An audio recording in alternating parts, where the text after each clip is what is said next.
Hello বন্ধুরা, শুভ দুপুর। নিয়তি রান্নাঘরে আপনাদের স্বাগত। আজকে আমি বানাবো মাটন। তো এখানে আমি 750 থেকে 800 গ্রাম মাটন নিয়ে নিয়েছি।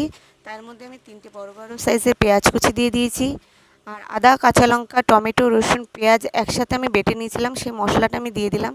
পরিমাণ মতো হলুদ গুঁড়ো, জিরে ধনের গুঁড়ো, লঙ্কার গুঁড়ো, নুন ও কাচ্চিঘানি সর্ষের তেল আমি দিয়ে দিয়েছি। এবার ভালো করে মাটনের সাথে মশলাগুলোকে আমি মেখে নেব।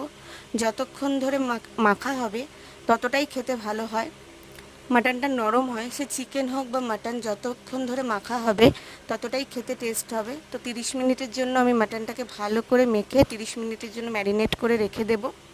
আমার মাটনটা ম্যারিনেট করা হয়ে গেছে। এবার আমি রেখে দিয়ে কড়াইতে তেল গরম করে আলুগুলোকে আমি ভেজে দেবো নুন দিয়ে।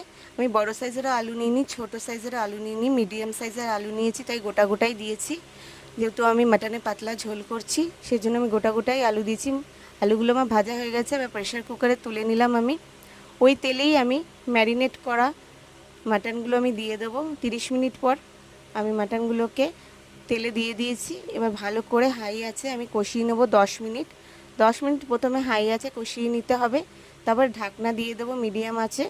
ঢেকে নেড়ে চেড়ে 30 মিনিট কিংবা 20-25 মিনিট ধরে যতক্ষণ কষানো হবে মাটন, ততই সফট হবে, ততটাই খেতে টেস্ট হবে। সে মাটন হোক বা চিকেন হোক, যতক্ষণ কষানো হবে কষানোর উপরেই টেস্ট বাড়ে।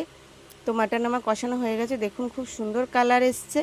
এবার আমি প্রেশার কুকারে আলুর মধ্যে মাটনগুলোকে তুলে দিয়ে দেবো।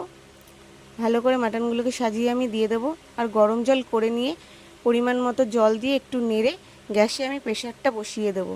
প্রেশার কুকার বসিয়ে দিয়ে মিডিয়াম আছে 7টা বা 6টা সিটি হওয়া পর্যন্ত আমি রেখে দেবো। দেখুন খুব সুন্দর কালার এসছে। ভালো লাগলে লাইক, শেয়ার, কমেন্ট করবেন। পেজটিকে ফলো করে পাশে থাকবেন।